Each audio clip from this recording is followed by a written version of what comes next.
All right, y'all. This is a couple attempts at recording this episode. I accidentally took a few weeks off from recording this podcast, and what I've learned from this is A, it's okay to take time off. B, when you take too much time off, it does require a lot more attempts to get back into the game, because when I was shooting all those other episodes, it was just flowing and everyone got easier and easier. But by taking this time off, especially because this podcast experience is new for me, I've worked through a lot of tech issues in the beginning, a lot of self-confidence issues in the beginning, and I created a system to simplify all this. And sometimes when I try to just riff, it doesn't come out right. So I've attempted to record this a couple times. I've had some life things come into play in all of this, but I continue to want to show up and share all things business, human design, technology, just life as someone who has an entrepreneurial spirit and who thrives by pushing them outside of their comfort zone. And one thing I want to talk about today is I want to go way back to the basics. So I started this podcast going straight in to the foundation of human design, but what I didn't bring into the conversation is what is human design, and kind of that kind of like deeper understanding of why I love it, what it's all about, and to start you there, because I have been talking to some of my listeners, and the ones who aren't in this like coaching service online space and are just jumping into this probably for their first time ever hearing about human design, hearing about astrology, like thinking about entrepreneurship, whether it's for them or not. I realize that I want to go back to the beginning. So this is for you if you're still like, Steph, what is all this you're talking about? I'm going to break it down super simple today. I'm not going so deep, but just enough so you kind of get the bigger context of human design. I want to start at the beginning. So my journey coming into human design started in about 2018. I was hearing it on a couple different podcasts, and I was like, what is this? Didn't really jump on it. Kind of stumbled into it, and classic anyone who finds their human design, I was like, I'm a projector. I don't want to be a projector.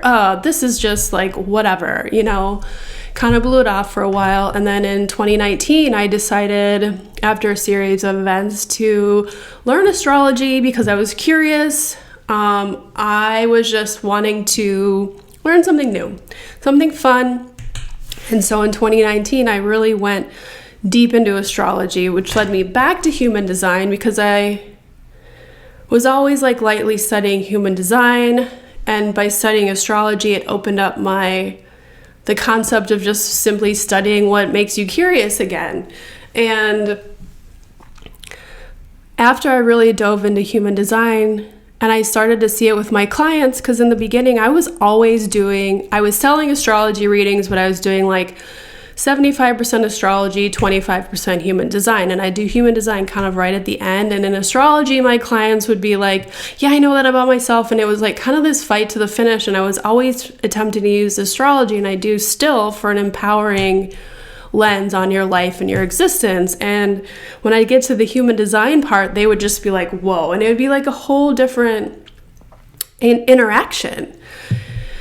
And so I just made the decision I had been in a point with astrology where I got it. I had been studying it for a while, and I had been lightly studying human design, but I put astrology to the side and went all in on human design. And books, podcasts, classes, I was reading everyone's chart I could possibly get my hand on, and it's led me down this path that when I started this whole concept of this business, this iteration, which was, how can I be of service, because it's helped me so much, that service-based business model. Life did not start with astrology or human design. It started with my fashion design background. And here I am fully talking about human design. And I have seen how much it's helped my growth, both in my personal life, in my business, in understanding people in my life, and how it's helped my business, and I get clear on my business strategy, goals, and how I show up for my community. And really what I want you all to understand is whatever modality you find interesting, I'm still going to have you want to experiment and play in the lens of human design. I mean, what would it feel like for 3 to 6 months to play in the lens of human design and see what unfolds? Because it's a key to your custom individual expression of self in your energy field. Having said that, let's get into it. I've seen so much growth with my friends, my clients, my family from learning this modality. I really want to bring it back in to the basics. So here we go. So one place I'd love us to start is if you haven't pulled up your chart, I would love for you to do it. It's going to distill the same information that you would an astrology chart. So you're going to have what you'd see on your birth certificate, birthplace, birth date, birth time, right? And you can call the hospital. There's ways to find that information if you don't, but like start with your parents, start with the hospital. It does affect your chart, much like astrology with the timing. It'll throw off a lot. I like to use geneticmatrix.com to pull up my chart. It's the most comprehensive system that I have found, but there are other places out there, and I'll drop a link for that website in the show notes. Now, once you have that information, it's already distilled. It's not like the Enneagram or the Myers-Briggs where you have to answer all these questions and it can like change day to day or like based on like how you're feeling in that exact moment. It is based on the distillation of your exact information. Now, much like astrology, it is determined, part of your chart is determined by the moment of your birth, but another part of the chart information is determined by when your soul enters your body, which is about 90 days before you enter into this world, which is really wild. Essentially, human design is a map of your energy body, your energy being. It's about individuality. When you work through the lens of human design, it has the ability to create success, ease, and purpose that are all different for all of us. And the information that is presented in a human design chart may be used to determine how you easily pinpoint your gifts, how you interact with the world, and your ideal way of living. So if we go back to the history of human design, which I'm just going to brushstroke it really quickly here, it was created in 1987 by this man, Ra Uru Hu, on the island of Ibiza, Spain. He downloaded it over 8 days.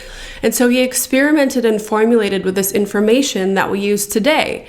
Now, he's the reluctant mystic. He's a manifestor in human design, and it is the basis for human design. I find that a lot of folks, like in my generation of human design, like to distill it into what makes sense for today. So there's definitely layers with any modality of where you're at in it, but I have experimented, I have read, I have researched, I have done my own exploration and distilled it into what I feel like is where you want to start with human design, where you want to play in human design, where you really want to go deep with human design. And that's what I do with my clients in readings. Are they someone coming in that is new to human design? Are they someone coming in who gets human design? And I want to really pick out those pieces that they haven't even gone that far, because a lot of what we see online is your basic human design stuff. And the folks who go a little bit deeper, it can be a little bit confusing. So I like to match people where they're at, bring them into the basics, and then show them how to grow into the experiment of human design. Now, the modalities are, as this is like a newer modality, I would say that it is using very old esoteric modalities. We're looking at Western astrology, the Chinese I Ching, the Hindu chakra system, the Kabbalah tree of life, and quantum physics. So whereas astrology is kind of unraveling the onion of our psyche, human design is bringing in 4 esoteric modalities plus quantum physics to create this deeper system. Listen, astrology can go deep, human design can go deep. What I'm attempting to share with all of you is where to start and where I think your experiment for the first part of your journey begins. Now, dealing with that kind of quantum physics element, there's this aura. Like, we're in this meat suit and we've got this auric energy like emanating out of our body, and it's this electromagnetic energy that's surrounding us and extending outward. And it's how we non-verbally communicate with each other. Like, think of how you step into a room with your partner or your friend or your coworker, and you already feel their energy, whether it be emotional or intuitive or and that kind of like pulse, it's like you do. Or like even the way you show up in a room, it's like, what's your energy? What's your aura saying about you when you walk into you? Is it big and bold? Is it dimmed and quiet? Like, just think of that expression of self. And that is a huge part of the distillation of human design. Now, what I have brought into other episodes, if you go back to the beginning of my podcast, but I want to bring it up here very briefly, is type. It's all about your unique aura and operating system. That is when you see the title of manifestor, generator, manifesting, generator, projector, or reflector. It's kind of like saying it's your sun sign in astrology. It's just like this, or even like your rising sign. It's this expression of self that is like kind of is the bigger picture of it all. Strategy is going to be different for every auric type, and that is how to make things happen in your life. Now, the signature, the not self, is how we know we are in or out of alignment through the lens of our auric type, through strategy.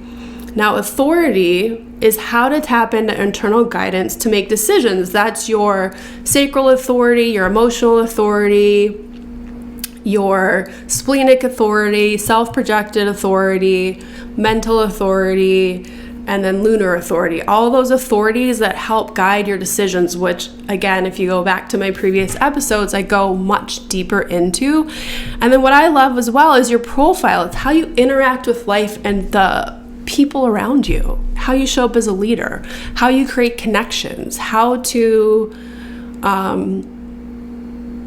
move through life in this role. Now, a lot of this podcast relates to business success and navigation. And I wanted to do this one to remind you that ultimately your business is just your portal of self-discovery, and you don't have to be an entrepreneur to distill and play with human design. And I would implore you to take a moment, listen to this episode, go back to the first couple Human Design 101 episodes, and really start to navigate and play in this modality of human design. That's kind of what I wanted to tap into today. I actually have a free masterclass live. If you go to my website, I'll drop some information in the show notes. It's literally human design basics. It's a 30-minute mini masterclass that is free for you to dive a little bit deeper into a really self-exploration of human design. If you're into business, I have a business masterclass. I am, of course, doing my one-to-ones, and I'm taking some new clients in right now. So please reach out if that's something you'd like to do, and you can book directly on my website. I'll drop all the links in the show notes, and I cannot wait for you all to experiment and flow into human design.